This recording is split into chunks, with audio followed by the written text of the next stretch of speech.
Hi guys, PJ here. Today I thought I'd come back with a bit of an older game. It's Rise of the Tomb Raider, and the reason for coming back to this game is it's getting a lot of press at the moment. The Xbox One X, or the Scorpio edition as the pre-order one currently is, supposedly runs this game at 4K, native 4K, not upscaled or any fancy checkerboarding tricks. So, with that in mind, what's it going to look like? Well, I'm going to do a couple of different tests here. As normal on PC, I normally run an ultra-wide display, which is what you're seeing right now. And I've also got it set up on a 4K TV over there. Now, options-wise for the ultra-wide, I am currently running,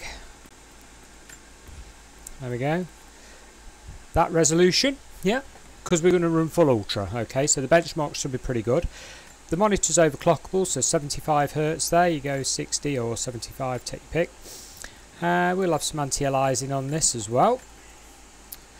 And we've got everything, yeah. So if we go back, just apply those quickly.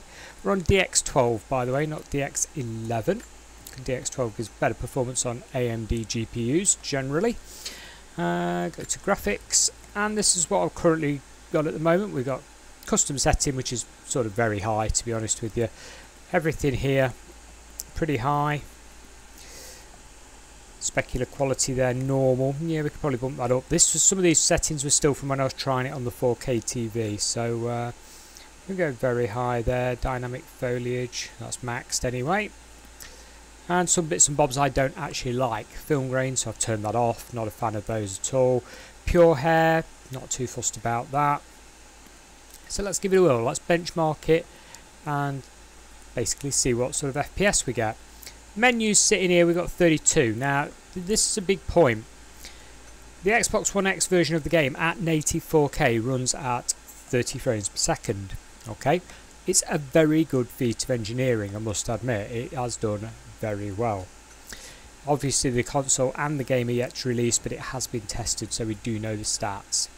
So let's run the benchmark right now and see what sort of settings we come out with using an ultra-wide display, and ultimately what you'd rather use, an ultra-wide or a 4K display. Obviously if you've got the money, you could run both. Let's give it a try. And there we have it. An average overall score of 54.12 FPS, so near enough double the FPS, and that is on the absolute maximum settings pretty much. Now, okay, that's not 4K, that's ultra wide display. So if we move that now over to an ultra wide display, now I've got one little negative here that I must point out. I'm running, as you can imagine, a 5-meter HDMI cable to the TV, and that may have a bit of an impact. I'm going to set the VSync obviously, so it's going to run at 30 Hz. You know, the FPS of the Xbox One X is 30, so we should be getting a, you know, sort of 29 point whatever FPS out of the 4K setup. We'll see what settings I've got to run to actually achieve that without blowing my VRAM. So I've got 4 GB of VRAM, and obviously we've got to keep below that, otherwise it's going to slow down immensely. So let's go ahead and set that up right now.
And there we go, pretty much a 30 FPS. Now, whether or not them settings are equal fully to Xbox One X, we can't really tell.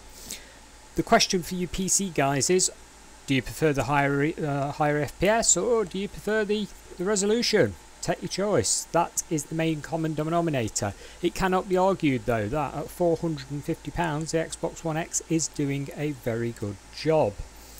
Obviously if you wanted to run a higher FPS than that, you're going to need to run a much more powerful system than I've got.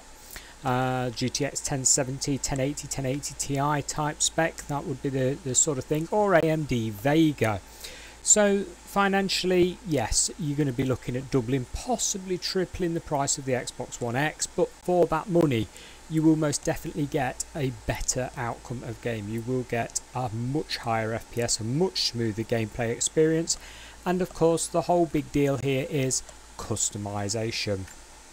Now, personally, I'd prefer to run it on the ultra-wide display with all bells and whistles on rather than the 4K TV. We also have the issue where HDR is still a bit of a grey area with PC. To some extent it's working. The latest Windows update sort of broke it again, so even Nvidia's efforts got a bit messed up there as well. As for Rise of the Tomb Raider, still a great looking game today, and something tells me, a little birdie tells me, that's going to be one of the games for gold if you've got an Xbox coming up this Christmas. You heard it here first. That will be free. Obviously if you've got an Xbox One normal version or an S version, it still looks great. Go ahead and play through it. Okay, so we've seen some nice 4K footage there, and it certainly is a stunner. I'm going to switch it between the ultra-wide ultra settings and the 4K, which is a mixture of high and medium, although I'm sort of verging more on the high side. So I'll switch between the two, and then you can have a look where you think the game is best played.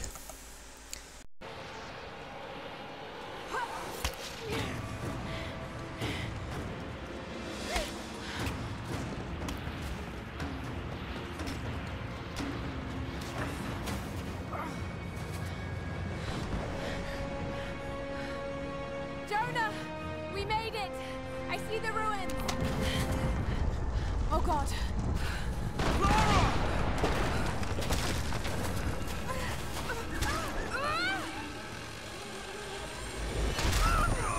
Oh, shit! I got you! Lara! Can you hear me? Yeah! I'm gonna pull you back up! Oh, fuck! There!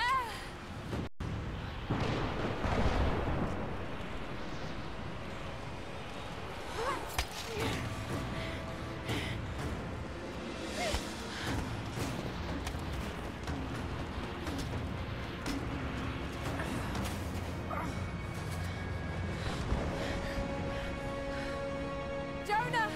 We made it! I see the ruins! Oh god! Lara!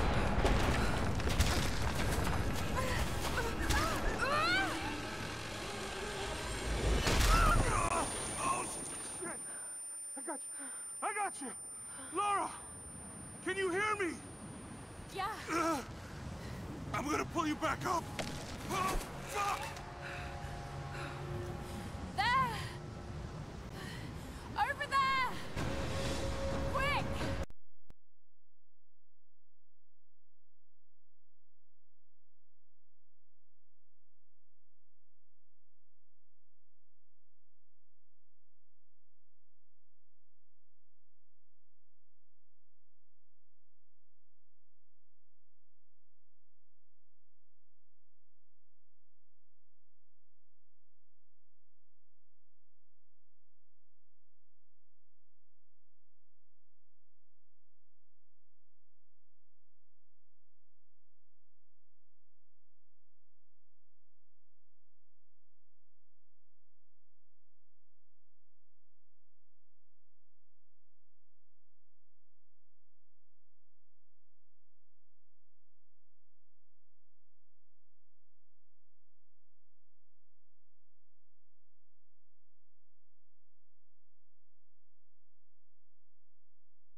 so now. We better be sure about this. We're close. There should be an oasis in the canyon just ahead. You're wasting your time. There's nothing out here. Just keep driving, please. It's your money.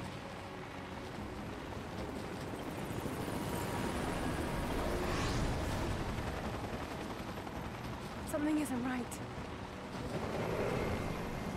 Oh, that's just local militia. You told someone, didn't you? They paid better than you. You Shit! They weren't supposed to shoot at us! Get us out of here! Shit! No, no, no!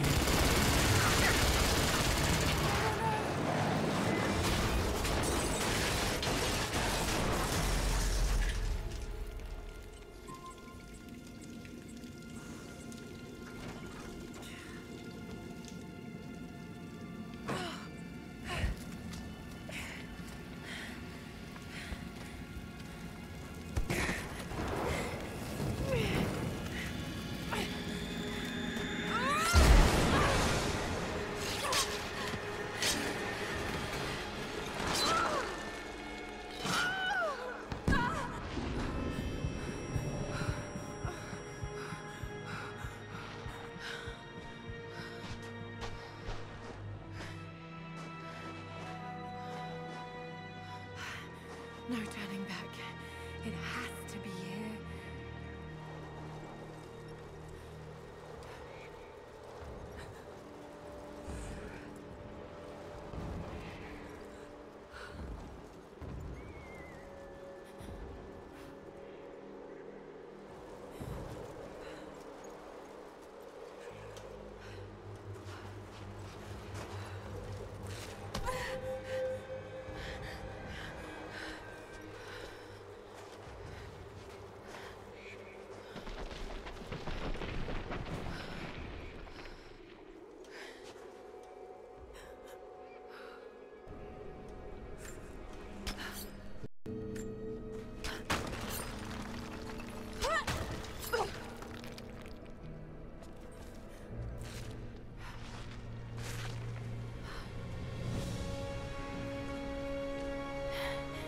It's amazing.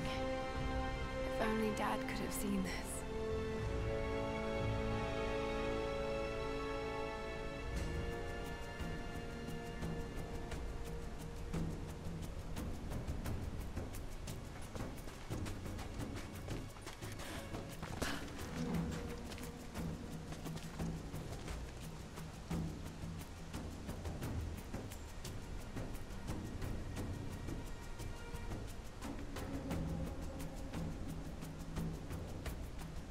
And for me, I'm going to jump back onto my ultrawide display and carry on playing Rise of the Tomb Raider. Have a great day, thanks for watching, and bye for now.